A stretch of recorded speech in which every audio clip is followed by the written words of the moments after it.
suspect that the many women that Paul mentions in his letters were actually part of his harem. They were part of the supply that he had groomed throughout his travels. But I also believe that Paul had homosexual tendencies.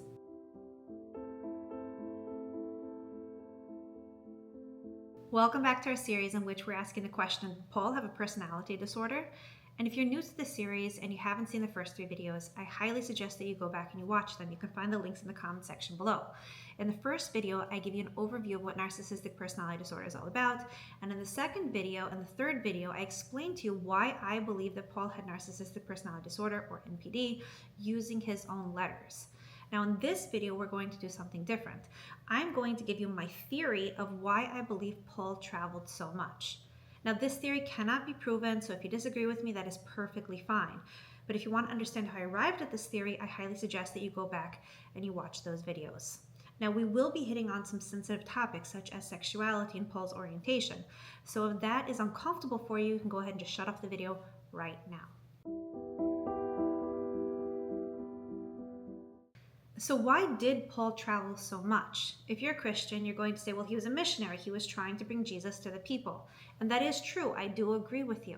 However, I think it's kind of a superficial question, so I actually want to dive in deeper. I want to separate this question into 2 different compartments. I want to ask, what was he going away from and what was he going toward? So in Galatians chapter 1, Paul tells us he had a personal revelation from Jesus. And he also tells us that he didn't go to visit the apostles in Jerusalem. He went the opposite way. He went to Arabia. Now, a sane mind has to ask the question, why? Why didn't he go to the apostles? And I think it's very obvious. In the previous video, we already established that Paul was a pathological liar. And he knew that if he were to meet the apostles who had actually been with Jesus, then he would have been challenged. He would have been grilled. He would have been interrogated. And he could easily give himself away as a fraud. You see, Paul never met Jesus, and if they asked him a simple question like, what hair color did he have? What eye color did he have? And he answered incorrectly, that was it. Game over. He would have been exposed. And exposure is what narcissists fear the most. So I do believe that's one of the things that kept Paul moving. Whenever he felt that he was going to be exposed in a location, he packed up and he went somewhere else. And I also think that explains why he went to the non-Jewish people and he expanded his religion to include non-Jews. You see, Paul would have easily been exposed as a fraud if he had gone to the Jewish people. If he told them, he said, you know what, I have a new revelation, the Jewish people said, 1 second, we had a public revelation, a national revelation on Mount Sinai, and you, a single individual, are coming along to us and telling us that you have your own revelation that contradicts what it says inside of the Torah?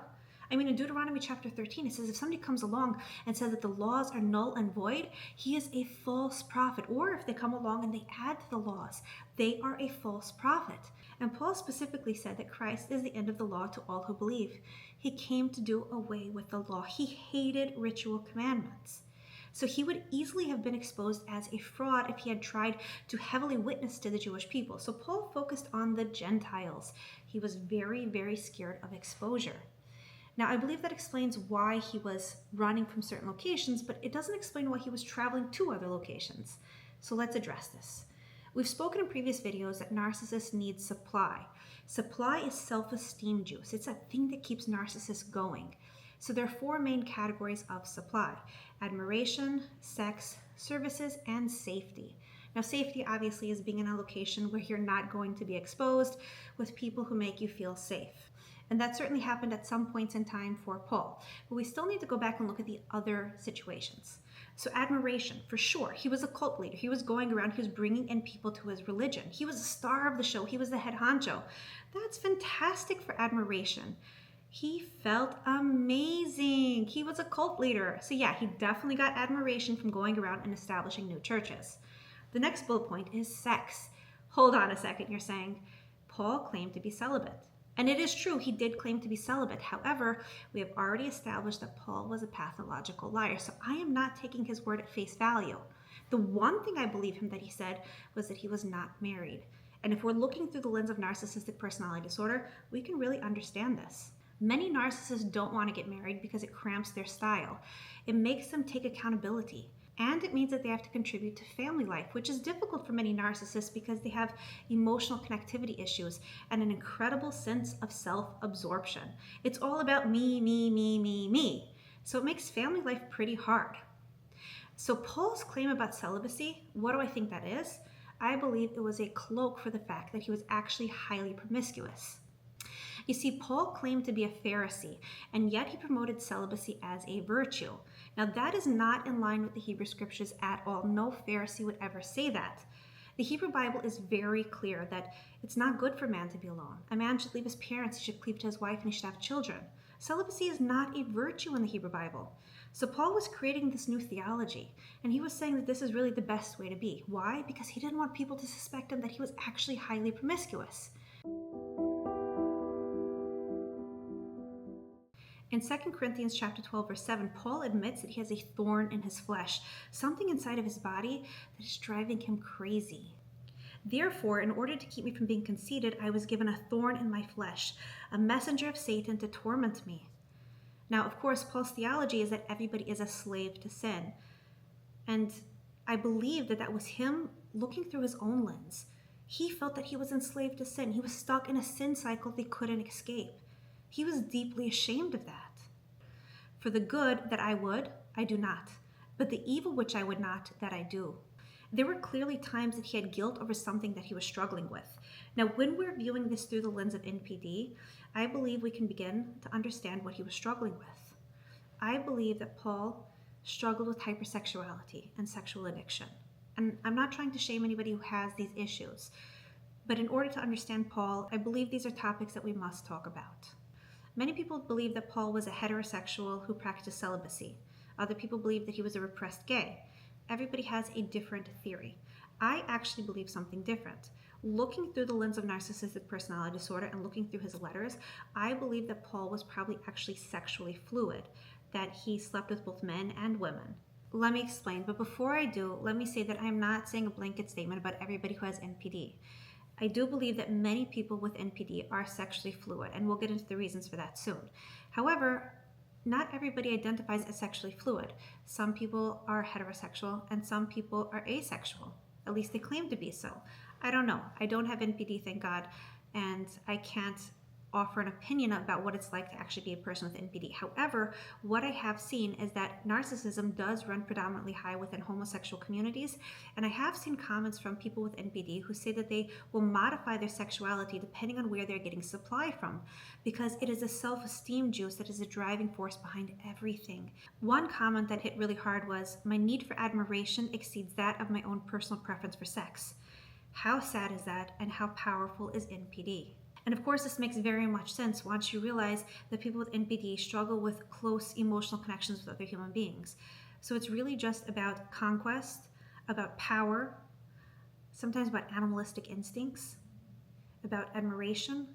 And if you're chasing after these things, it doesn't really matter who is providing it as long as they're providing it. It can be male, it can be female, it can be young, it can be old, it can be a child.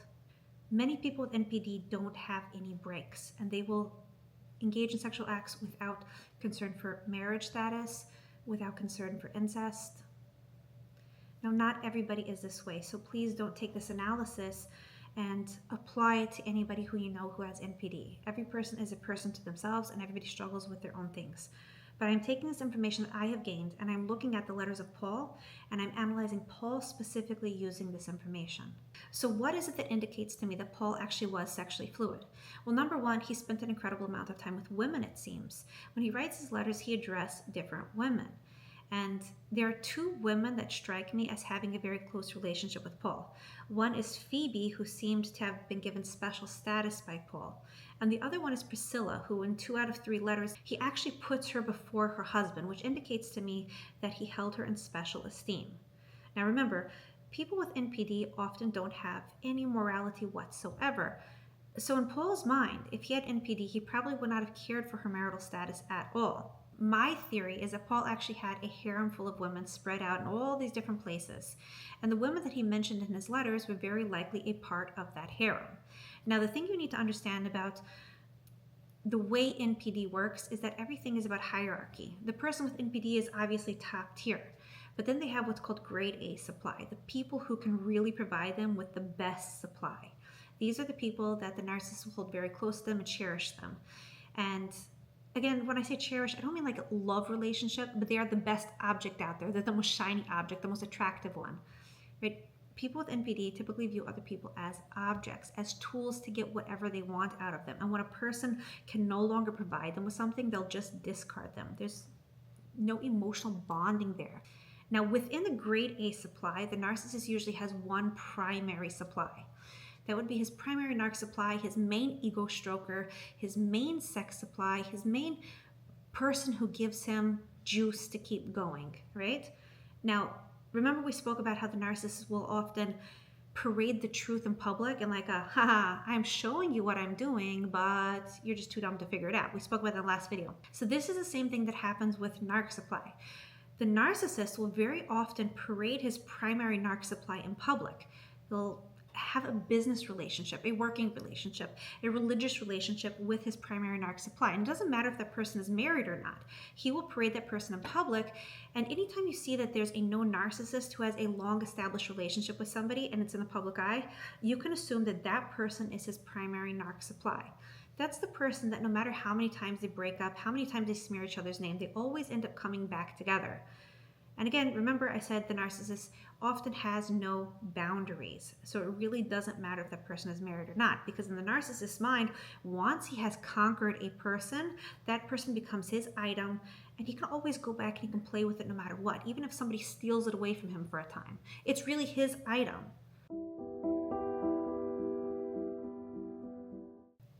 And below grade A supply, there are lower levels of supply.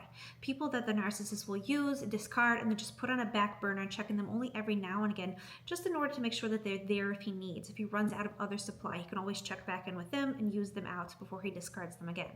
As for the more temporary sources of narc supply, they're usually treated to a 3-step cycle. It's usually seduce, when the narcissist will groom them, when he will make them feel very, very close to him, when they will trust him. And then he will get them to a state of sex where he gets what he wants. And then scram, he's out the door, leaving them wondering where their savior, where their person that they fell in love with disappeared to.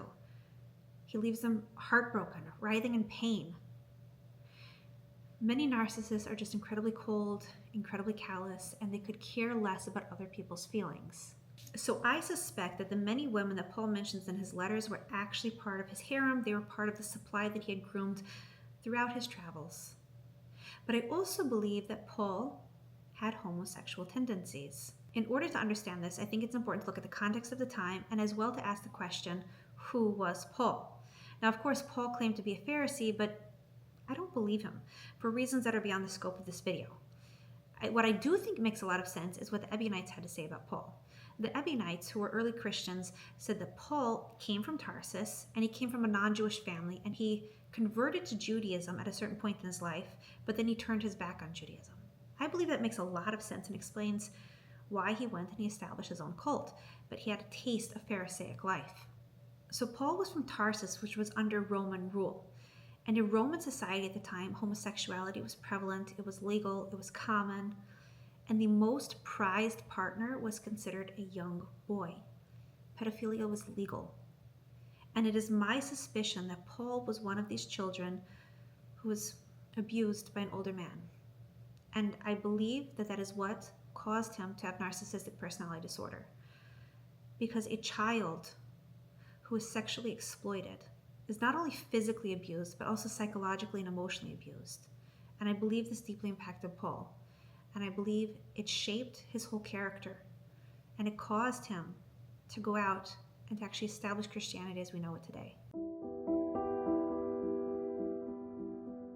In Romans chapter 7, Paul makes an interesting comment. He says that until he was exposed to the law, he didn't know sin.